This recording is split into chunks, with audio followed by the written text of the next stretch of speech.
Ditemi voi. Bene, un saluto a tutti, un ringraziamento sincero al professor Pozzato, ma soprattutto mi permetto al professor Emilio Franzina, già ordinario di storia contemporanea all'Università di Verona, autore del poderoso studio che viene presentato quest'oggi, Triveneto Migrante, il racconto dell'antica emigrazione delle Venezie. Il professor Franzina è tra i più importanti studiosi a livello internazionale del fenomeno migratorio, non solo veneto si intende. Con questo testo per molti aspetti egli riassume oltre 50 anni di ricerche, approfondimenti, studi sulle immigrazioni di quello che oggi chiamiamo Nord-Est, quel bacino che coinvolge il Veneto attuale, il Trentino e il Friuli, a suo tempo provincia veneta, con popolazioni che hanno ancora oggi fortissimi tratti comuni, ma come anche qualche diversità. Pensiamo anche solo alla lingua friulana, ad esempio, ma che nell'ultimo quarto dell'Ottocento diedero vita a quella che oggi chiamiamo grande emigrazione veneta. Presupposto di quel fenomeno fu l'approvazione in Brasile nel 1871 della Lei do Ventre Livre, grazie al quale i figli di schiavi nati dopo la sua promulgazione sarebbero stati liberi. La Lei do Ventre Livre sconvolse il mercato degli schiavi, facendo aumentare ancor più i prezzi già elevati. Per i latifondisti il costo dello schiavo divenne insostenibile, anche perché oltre all'acquisto e i costi di mantenimento e cura, che erano elevati, non esisteva più il ritorno dell'investimento rappresentato dai figli. La Lei do Ventre Livre fu il fattore che rese economicamente insostenibile il sistema schiavistico, spingendo i proprietari terrieri a cercare alternative più economiche come l'immigrazione europea. L'immigrante costava decisamente meno rispetto a uno schiavo, perché non bisognava acquistarlo né mantenerlo o curarlo. Non rari poi furono i contratti di reclutamento che legavano l'emigrante ai proprietari terrieri per anni, in una forma di dipendenza economica. In alcuni casi, soprattutto nelle piantagioni di caffè, gli emigranti si trovavano in situazioni drammatiche, con orari di lavoro estenuanti, salari bassi e un forte controllo da parte dei proprietari terrieri. Il sogno di una nuova vita si tradusse per molti in una dura e amara realtà. Attirati da promesse di terre fertili e opportunità, molti arrivarono in Brasile gravati dal debito per il viaggio transatlantico e spesso dal riscatto della terra loro assegnata. Questo sistema, unito alle difficili condizioni climatiche, alla scarsa qualità delle terre assegnate, li legava economicamente ai latifondisti, creando situazioni di semischiavitù a bassissimo costo appunto per i latifondisti. Come ci spiegò bene il professor Romanato anche con la pubblicazione delle fonti diplomatiche sull'emigrazione veneta in Brasile, edite dal Consiglio regionale, a peggiorare la situazione fu l'abbandono dell'emigrante da parte delle strutture consolari, che non offrirono supporto concreto né protezione contro gli abusi. Senza aiuti, molti affrontarono anni di sacrifici e sfruttamento, trovandosi isolati in un paese culturalmente e linguisticamente distante. Certo, vi fu chi conobbe successi, chi si affermò nella scala sociale diventando ricco, ma molti furono ingabbiati in un sistema che li intrappolava in una condizione di povertà e dipendenza con costi economici e sociali altissimi, lutti, dolori, tragiche privazioni.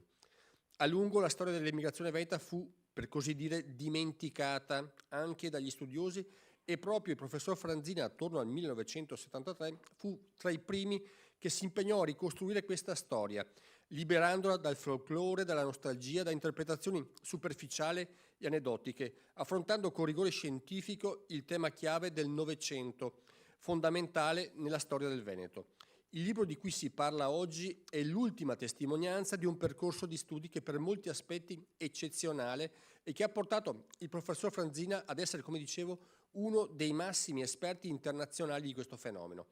Ho parlato fin troppo e lascio lo spazio appunto ai nostri due ospiti con l'incarico di presentare questo volume che mi auguro possa essere divulgato e avere il successo che merita. Prego.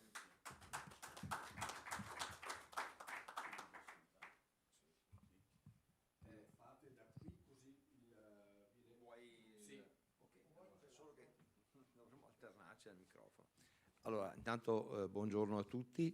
È ovviamente un piacere, prima di qualsiasi altra cosa, presentare un libro di Emilio Franzina. Ma credo anche che il modo migliore per presentare un libro sia far parlare l'autore, perché nessuno sa descrivere un figlio meglio del padre e della madre. E quindi io mi limiterò, fra virgolette, ad alcune domande a cui poi Emilio risponderà. Trattandosi di un libro che, come è stato detto, copre un arco di tempo molto lungo e con una serie numerosa di interventi, andrò forzatamente a random, cioè mi limiterò ad alcuni dei testi che Emilio presenta, perché altrimenti i tempi non ci consentirebbero di esaminare tutto il lavoro. E partiamo quindi dalla prima osservazione, cioè quella che in realtà l'emigrazione non è un fenomeno limitato nel tempo e nello spazio. Come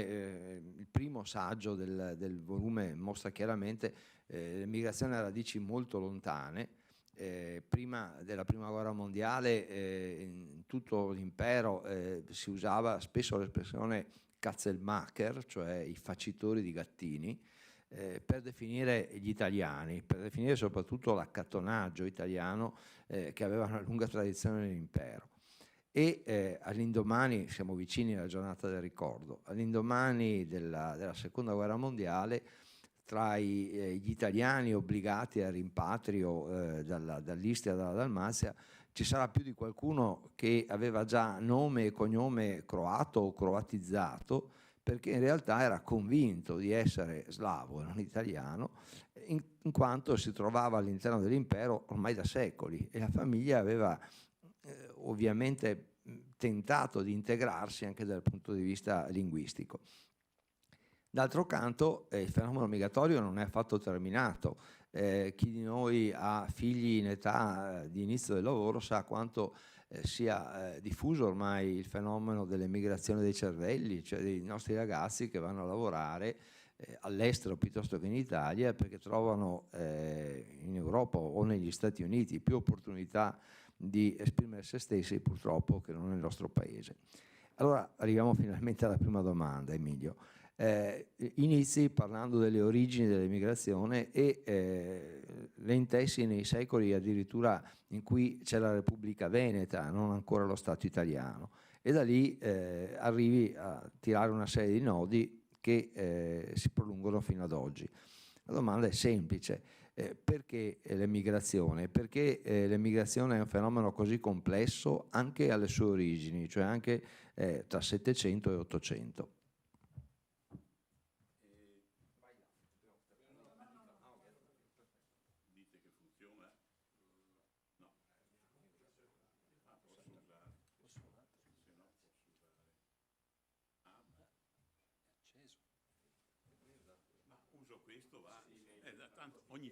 Ogni tanto mi sposto, è un po', cioè è un tema, la mobilità, che si ripercuote anche su questo piccolo spostamento. E sì, c'è questa storia che è non solo dei veneti, anche per dire solo nell'Italia del nord, anche i piemontesi, anche i lombardi hanno esperienze in età moderna di trasferimento. Notate che effettivamente la grande mobilità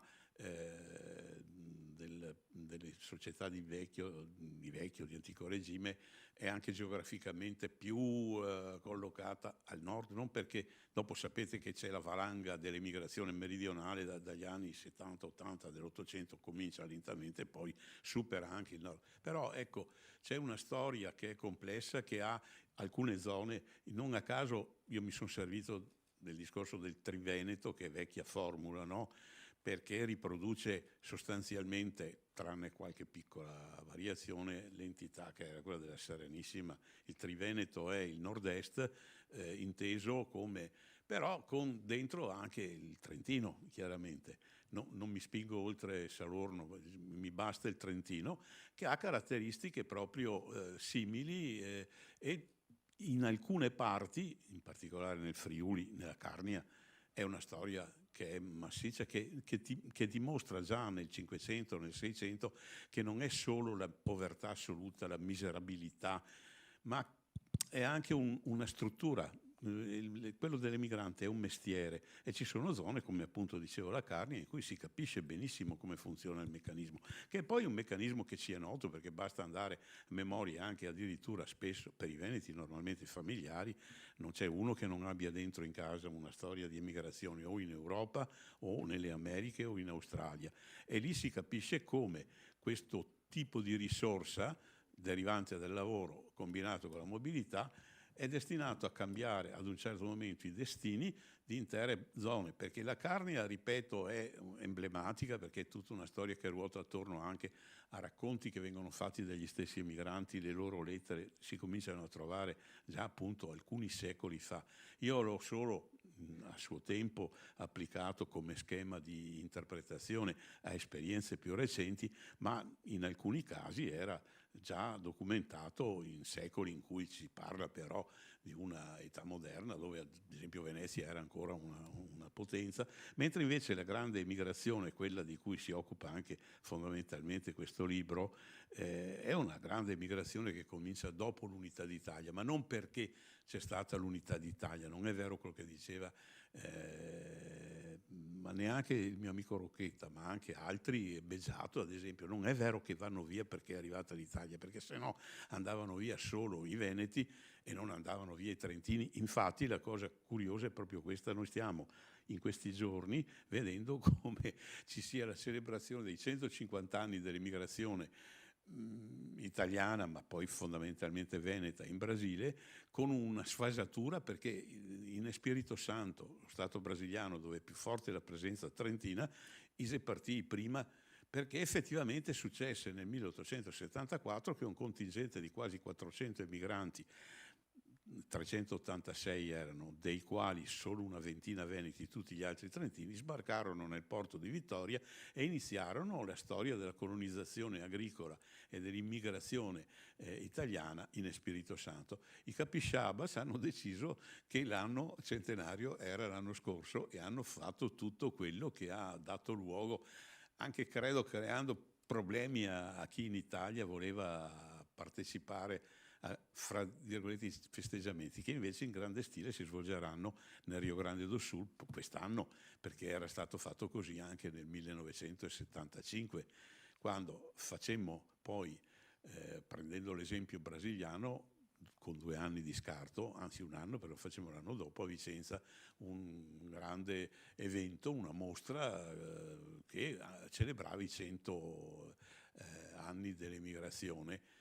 Adesso sono 150, il mondo è cambiato e questo libro effettivamente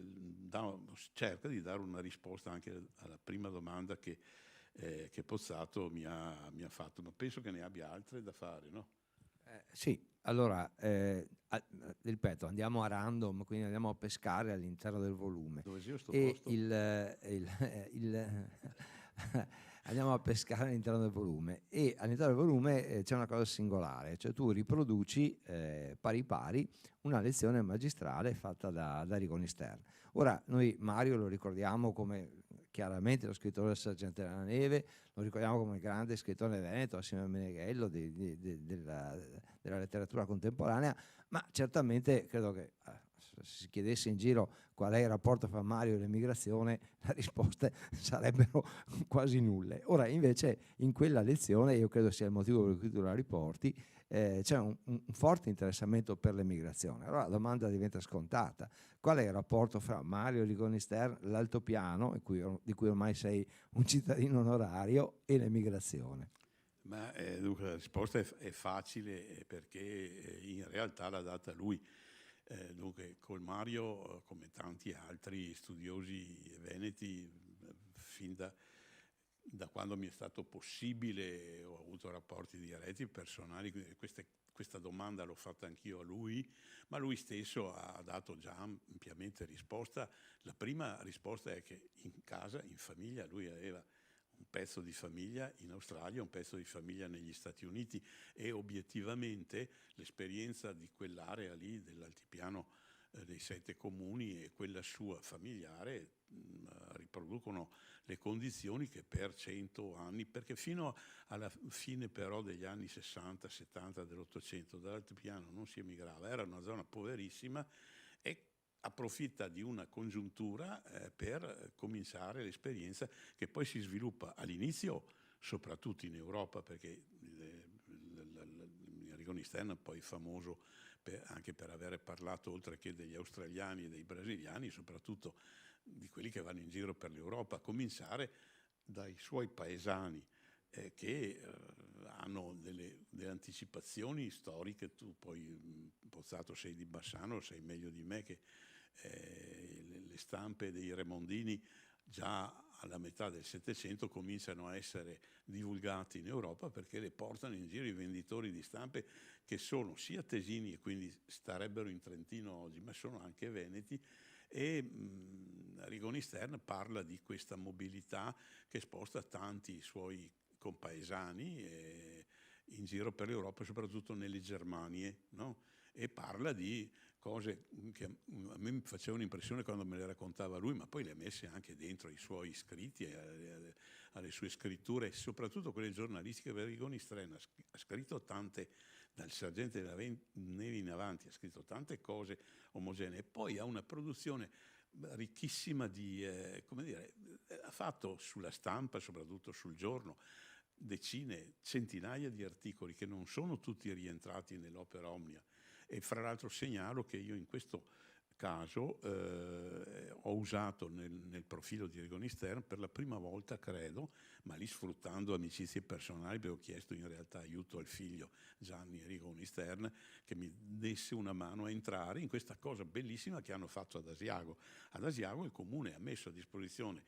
ai Millepini, nella parte superiore della biblioteca,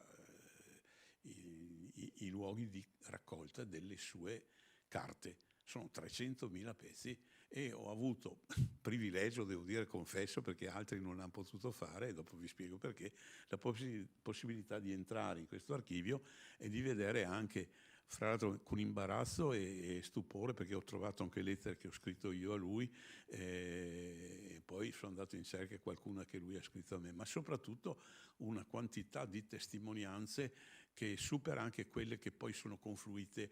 appunto nei romanzi o nei racconti o nell'immensa produzione, chiamiamola giornalistica, del Mario, che era uno che sembrava naif, ma in realtà anche quando raccontava in maniera aneddotica questa esperienza, quella che a me colpiva molto, che poi ho trovato nelle carte tutta scritta con quella dei tre marchi al di là di Ulm. Cioè, io adesso ho una figlia che vive in Germania, ogni tanto passando a Ulm, vicino a Ulm, voglio vedere se il più grande campanile della Germania, ma era un posto dove arrivavano a piedi, ma talvolta, e se avevano 2 o 3 marchi potevano andare più in là. E Rigoni Stern racconta con una ricca aneddotica anche questa esperienza, che non è dell'emigrazione più favolosa, quella nelle Americhe, in Brasile, ma vissi in casa, insomma, era l'abitudine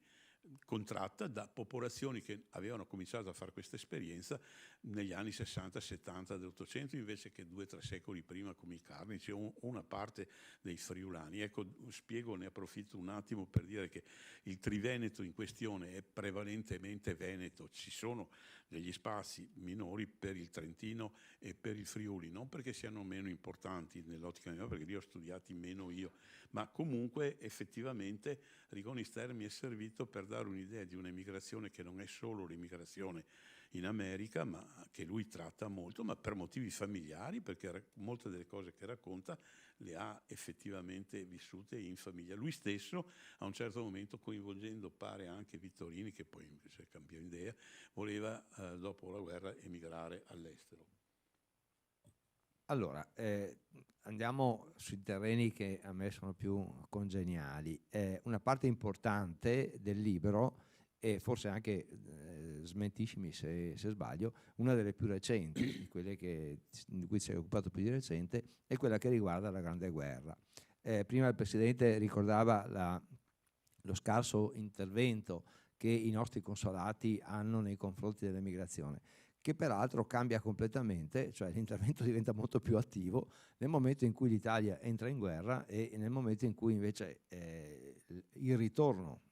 combattere per l'Italia degli emigranti diventa un fattore cruciale, fondamentale, a cui ovviamente l'Italia tiene molto. E quindi a quel punto anche i consolati avranno un'attività molto, molto spiccata. Ma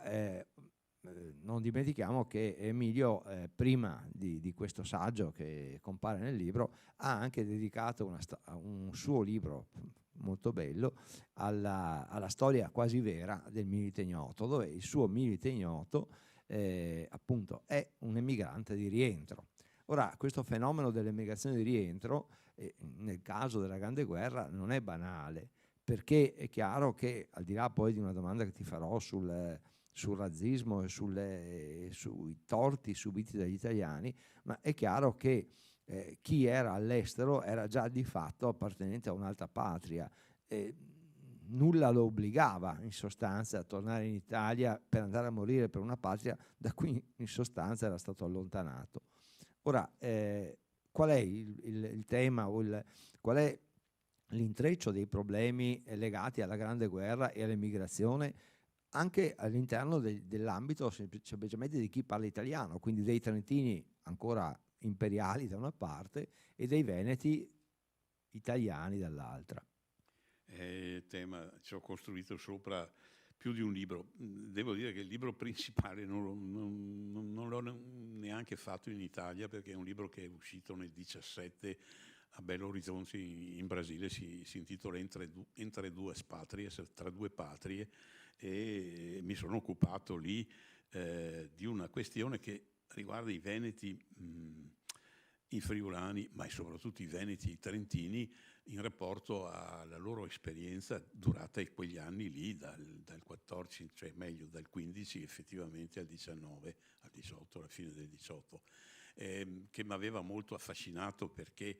da un lato c'è il fenomeno inevitabile della, come dire, scoperta dell'italianità,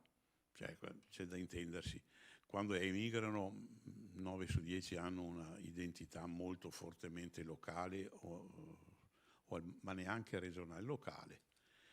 Sì, l'Italia c'è, ma non è ancora entrata, non si sentono granché italiani, tutti cominciano a capire di essere italiani dopo 10, 20, 30, 40 anni magari di America. È un processo che si interromperà dopo il fascismo e adesso è tutta un'evoluzione, ma fondamentalmente le guerre sono una discriminante, bene o male, insomma, scoppia la guerra, se sei italiano dovresti rispondere all'appello della patria, e gli vengono fuori molte cose interessanti. Punto primo, nel libro io gli ho dedicato però un centinaio di pagine costruendo un racconto che tiene conto di tutto quello che ho preso, quasi tutto quello che è stato scritto, soprattutto in America, in Argentina, oltre che in Brasile, negli Stati Uniti, su questa faccenda. Il caso ad esempio degli italiani, non dico i veneti, ma prevalentemente, se è Brasile, 9 su 10 sono veneti, e della Grande Guerra ti dimostra che in realtà ci sono anche lì delle tempistiche, visto che l'emigrazione al di là dell'oceano è gigantesca a partire dagli anni 70 dell'Ottocento, ma è caratterizzata da provenienze regionali. Noi sappiamo che fino a una certa data la maggior parte degli emigranti, ad esempio, che andava in Brasile, venivano proprio dal nord-est, venivano dal Veneto o dal Trentino. Il Trentino non era Italia, era ancora impero, no? E la risposta che si ha dopo, quando c'è la guerra, tiene conto del fatto che dai primi del Novecento il grosso dell'emigrazione, anche se non smette mai l'emigrazione dalle Venezie, però c'è una prevalenza crescente dell'emigrazione meridionale, il che significa, badate un po' alla tempistica, penso che si capisca, che quelli che sono in America, in qualsiasi punto dell'America, che sia del nord o del sud, e comunque all'estero, quando scoppia la Grande Guerra, di fronte all'appello della patria che chiama, devono tener conto anche del fatto che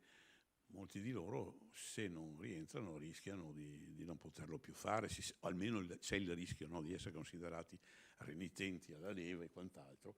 E quindi ci sono risposte differenziate, si vede subito che c'è un numero più elevato di italiani emigrati che tornano dagli Stati Uniti rispetto che in Brasile ce n'era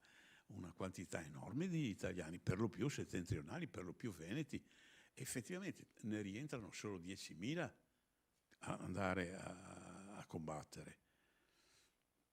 Il numero totale con l'America Latina, prendendo dentro anche l'Argentina e altri stati minori, non va sopra i 50.000 sui 300.000 in totale che rientrano, che sono per lo più emigranti che stavano in paesi europei o negli Stati Uniti, dove però erano arrivati da poco. Ora il fatto che siano 10.000 e gli italiani probabilmente dentro questi 10.000, 6 o 7.000 erano veneti, e che avevano i loro problemi anche in loco, perché il libro, o meglio questo capitolo lungo su veneti e trentini o italiani e tedeschi durante la Prima Guerra Mondiale ti dimostra che c'è anche effettivamente una differenza. I trentini non si sentivano italiani, si sentivano tirolesi, si autodefinivano tirolesi. Dopo tutto il resto erano uguali. Cioè avevano la stessa mentalità, la stessa cultura, lo stesso rapporto con la Chiesa, un po' più duri, devo dire, i trentini, duri per ammissione loro, più schematici rispetto ai veneti che erano più creativi, tant'è vero che la cosa si prolunga nel tempo anche nelle diverse situazioni e spiega in parte quell'inghippo che dicevo prima dei trentini capisciaba, cioè quelli che stanno in Spirito Santo, che hanno promosso l'avvio delle celebrazioni centenarie l'anno scorso. Però effettivamente questa vicenda, che è stata meno studiata dalla storiografia italiana, ma aveva affascinato perché ti dà la possibilità di ragionare sui temi delle identità e sulle esperienze concrete. Nel Brasile, che ho studiato più a fondo, francamente si vede che ci sono dei momenti di tensione, ci sono anche alcuni episodi che finiscono a botte o addirittura con fatti di sangue, ma fondamentalmente sia per gli italiani che per i trentini, o meglio per i veneti e per i trentini, e per gli italiani e i tedeschi, che avevano, anche se arrivati prima degli italiani, dinamiche di insediamento nel sud del Brasile molto simili. Si capisce lontano 1 chilometro che sì, possono fare il tifo, fra virgolette, ma in realtà non gli interessava molto, gli interessava dei propri paesi. Io ho messo in evidenza in alcune corrispondenze, facendo delle traduzioni all'inverso, perché molte fonti che ho usato le ho trovate appunto ad esempio in Brasile o in Argentina, e quindi tu vedi che quelli che te le propongono magari hanno preso le lettere dei bisnonni, però ti hanno dato l'edizione o in spagnolo o in portoghese, quindi ho fatto delle retroversioni per vedere cosa si dicevano durante la Grande Guerra, e si capisce che erano, come tutta la gente normale, atterriti da quelle che erano le conseguenze di un conflitto, e il tasso di patriottismo che viene rivendicato dopo è minore. Poi sarà il periodo fascista successivo che complica le cose, e io non so, qualcuno, ma io oramai non ho più l'età per farlo, potrebbe studiare quello che succede nel 39-40, vedere com'è la situazione. Io ho studiato a suo tempo alcuni casi, sia per l'Argentina che per il Brasile, di reazioni al crollo dell'Italia, la morte della patria, come la chiamava Galli delle Rogge, che poi non fu morte della patria, ma una batosta grossa, sì, per vedere cosa succede nelle comunità italiane all'estero, e lì alcune cose si capiscono bene e si capisce che c'è una divaricazione d'ordine ideologico. Ma per quanto riguarda le linee di fondo della cultura, della mentalità, vale il discorso che si vede riflesso nell'evoluzione tipica. Il Rio Grande do Sul ha un andamento nelle sue zone di maggiore presenza veneta e anche trentina in questo, che riproduce caratteri che noi conosciamo. Tant'è vero che ultimamente mi sono interessato della letteratura satirica che si applica per prendere, come dire, in giro, per criticare attraverso l'ironia le attitudini al lavoro, alla produzione sfrenata di ricchezza dei brasiliani di origine veneta. Ed è interessante, c'è un autore che oramai girano i blog e le cose che girano in rete sono impressionanti, Joanim Peperoni, ambientato nel Rio Grande do Sul, un personaggio, non si sa chi sia, che butta fuori a ogni momento, è dal 2010 che va avanti, ha fatto delle cose, ha fatto un libro intitolato Alibaba, i 40 imprenditori, una roba. Vi consiglio di andare in rete a cercare Joanim, con la J iniziale, Peperoni, è la nuova frontiera della letteratura, che poi invece è interessante, la letteratura in dialetto veneto del Rio Grande do Sul, da Nanetto Pipetta, nasce in Italia, andai in America a catar la cucagna, che è un... Comunque, beh. Allora Emilio, abbiamo un quarto d'ora ancora e la domanda che volevo farti è questa. Tutti più o meno sappiamo, o comunque l'abbiamo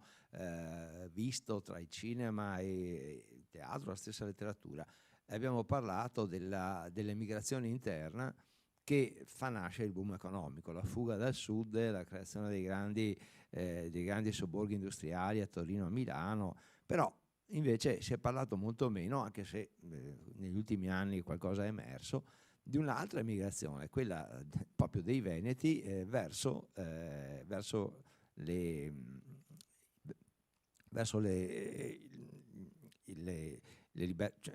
mi scappa la parola, verso l'Agropontino, o comunque verso quelle terre che il fascismo aveva recuperato rubandole alle paludi e usandole tutto sommato come una sorta di uscita dalla crisi degli anni 30. Allora, tu concludi proprio con quel capitolo, cioè concludi il capitolo proprio dedicandolo a questa immigrazione veneta in Italia. Ce ne vuoi parlare? Sì, rapidamente, perché in realtà è un capitolo di storia dell'immigrazione, ma è un capitolo della storia d'Italia che si spiega intanto collocandolo in un momento in cui effettivamente c'era stata, lo dico perché adesso è tornata ovviamente di estrema attualità, la chiusura degli sbocchi migratori. Il mio prossimo libro si intitolerà appunto La fine dell'America, senza la iniziale, per ricordare che non è una cosa solo di quel pazzo scatenato di Trump, ma è una cosa che hanno praticato, ad esempio, tra il 1921 e il 1924 gli Stati Uniti chiusero le porte e le chiusero mantenendole chiuse fino al 1964. Quindi le riaprì Johnson dopo la morte di Kennedy, e la fine dell'emigrazione determinò già a metà degli anni 20 una situazione di forte disagio, un paese che aveva trovato proprio nell'esodo verso l'estero una valvola di sfogo. Tra l'altro, fra le due guerre rimase come unica zona di afflusso regolare possibile, rimase la Francia. Non solo perché ci andavano molti che scappavano dal fascismo, quindi emigrazione politica, ma proprio perché era l'unico paese che era in grado, per via del suo deficit demografico, di accogliere flussi di grande entità. E c'è la storia della colonizzazione nelle zone che ricordavi di bonifica, ma non solo l'Agropontino. In realtà chiunque abbia, magari per motivi di parentela o anche di turismo, che ci hanno portato in giro per l'Italia, insomma, andandoli a vedere, intanto si capisce che non è solo stata un'iniziativa di Mussolini o del fascismo, perché c'era stato prima un antefatto, poniamo in Sardegna, c'è un'anticipazione in alcune zone della Sardegna, l'immigrazione interna, che è veneta, viene realizzata già dai primi del Novecento. L'idea stessa della bonifica, dell'Agropontino e quant'altro ce l'aveva in testa addirittura Garibaldi, figuriamoci. No, il fascismo la porta a compimento alla fine degli anni 20, e negli anni 30 corona questo progetto che fa fronte anche al venir meno della possibilità di emigrare, e però crea i presupposti per la nascita di un nuovo Veneto altrove. Io ho girato anche le comunità, ad esempio sulla costa tirrenica, in Toscana, in Maremma, oppure anche vicino a Roma. Ce ne sono tanti punti. Il più importante è sicuramente quello che nel titolo poi l'ho messo, l'immigrazione veneta nell'Agropontino, dove si riproducono, assieme a fenomeni di conservazione linguistica, anche fenomeni che sono tipici di un'esperienza che però vale la pena di ricordarlo, è anche molto controllata. Ad esempio, ci sono tanti vicentini, tanti trevigiani, padovani, non ci sono tanti bellunesi, non ci sono tanti veneziani, anzi non ce n'è quasi, perché era stata fatta anche una selezione. Intanto c'è prima un afflusso spontaneo già alla fine degli anni 20 gente che viene, che si sa che c'è lavoro e arrivano senza bisogno di essere sollecitati. Poi ci sono spedizioni attraverso la struttura dei sindacati fascisti e lì c'è la selezione, e la selezione ti dimostra che alcune zone del Veneto erano state escluse semplicemente perché il tasso di sovversivismo nella classe operaia o anche contadina di queste zone non metteva al riparo dai guai. Ad esempio, si sa che il Polesine era poverissimo ed erano braccianti e che erano stati tutti rossi fino a che durò poco tempo, un anno o due, dopo il 23-24 cambia tutto. Però il radicamento, ad esempio, delle sinistre classiste nella montagna bellunese e nel veneziano, l'Interland veneziano, sconsigliò al regime di consentire l'arrivo di troppa gente che venisse da zone che non si consideravano sicure. Naturalmente questo pose alcuni problemi. Oggi c'è stato anche, insomma, da qualche anno c'è stato un tentativo di operare delle analisi di storia comparata. Ad esempio c'è stato chi ha studiato le similitudini fra città e province o zone come Latina e città o province come Farroupiglia e una parte della serra riograndense. Messe a confronto, Farroupiglia era poi Nuova Vicenza il nome originario, per mettere in evidenza alcuni tratti, alcune somiglianze, soprattutto basate su questa, chiamiamola, attitudine o inclinazione al lavoro. Il lavorismo c'è poco da fare, e dopo ci sono anche tante cose, quelle che quel Giovannin Peperoni di cui vi dicevo usa per fare la satira dei discendenti dei Veneti nel Rio Grande do Sul, la polenta. Cioè è una cosa incredibile, ma siccome alcune usanze, ecco questo è da ricordare, delle culture di base e originarie, vi trovate di fronte, ecco, io non posso più testimoniare perché alle origini della mia esperienza di studio ma anche di viaggio, inevitabilmente andavo in questi posti, lo confesso, spero che siamo così pochi che qui animalisti non ce n'è, andavo volentieri in Brasile anche perché si poteva ancora mangiare polenta e osei perché non c'era il divieto. Adesso da una decina d'anni non si può più neanche in Brasile arrostire gli uccellini e quindi ho lasciato perdere, ma il vino, la polenta, la polenta e osei, eccetera, sono elementi che fanno parte di questa storia. Poi la storia è molto più vasta e nella fattispecie è un tentativo questo di fare il bilancio anche per me di 40 anni di studi, ma anche di orientamenti della cultura storiografica sia veneta che italiana, che ha avuto un periodo di appassionamento, di entusiasmo, e che poi man mano ha lasciato cadere questa cosa. Notate che va in rapporto a quello che succede nella società. Quando io cominciai a studiare queste cose era appena finita la grande emigrazione novecentesca. Io stesso non me ne sono occupato in questo libro, ma potrei dire che ho esperienze anche familiari di emigrazione in Europa, no? Io anche ho parenti,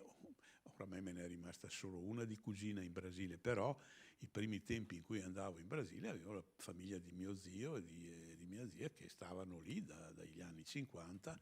e il tutto è cambiato nel frattempo, anche la cultura storiografica ha preso le misure. Adesso ci sono delle forme più, come dire, sorvegliate, meno coinvolte. Io credo di avere pagato un prezzo anche di tipo emotivo a questo genere di studi, che non sono gli unici che ho fatto, perché mi sono anche dato da fare su altri settori, ma chiaramente quello è diventato ed è rimasto per più di 40 anni il mio campo di indagine privilegiato, e credo che in parte dipenda anche da esperienze appunto personali che qualcosa contano. Allora, Emilio, abbiamo gli ultimi 6 minuti, quindi l'ultima battuta. Dall'inizio del tuo lavoro è la prima cosa che osservi, fino alla fine c'è un filo rosso che lo percorre tutto, che è il tema ovviamente della violenza subita dai nostri emigranti all'estero. Inizi citando il caso di un nostro emigrante che viene addirittura ucciso a pugni in Svizzera. E il tema della violenza degli immigrati e della violenza è purtroppo un tema con cui ci troviamo ad avere a che fare quotidianamente anche in Italia. Allora, ecco, ti chiedo in 5 minuti l'ultima riflessione su questo filo rosso, cioè qual è il legame e se è o meno solubile fra la violenza e l'emigrazione. Beh, la violenza subita è quella che ci colpisce di più, evidentemente. Lascio da parte le tensioni e gli scontri che ci possono essere, perché sono molteplici e danno luogo a situazioni che ti fanno riflettere. Ad esempio, poniamo, visto che mi sono occupato soprattutto di Brasile, c'è il problema anche del rapporto con la gente di colore, che all'inizio, prima dell'abolizione, prima dell'eliminazione della schiavitù, vedeva bene o male abbastanza favorevoli gli italiani a questa cosa, però poi nella società brasiliana si adeguano alla tendenza delle classi medie bianche e quindi c'è una forma anche di razzismo. La violenza, in compenso, costella un po' il panorama di apertura delle grandi migrazioni all'estero, perché è mettere a confronto e a contatto gruppi etnici che per tante ragioni che spesso non hanno a che fare con la provenienza, ma semplicemente con la concorrenza sui mercati del lavoro, eccetera, che possono sfociare in episodi come quello che ho ricordato all'inizio del libro, che è poi un episodio che è degli anni 70, non è una cosa, e la vittima era un operaio di Cortina d'Ampezzo che viene ucciso a pugni in Svizzera, perché il razzismo è effettivamente uno degli elementi che si ritrovano, che i veneti hanno dovuto anche subire, naturalmente non laddove sono diventati loro gruppo dominante, perché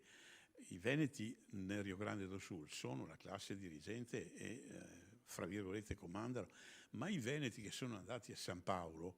o nelle fazendas, io facevo spettacoli anche musicali su questo e mi divertivo a leggere la lettera di un contadino di Creazzo, no, che raccontava della sua esperienza e diceva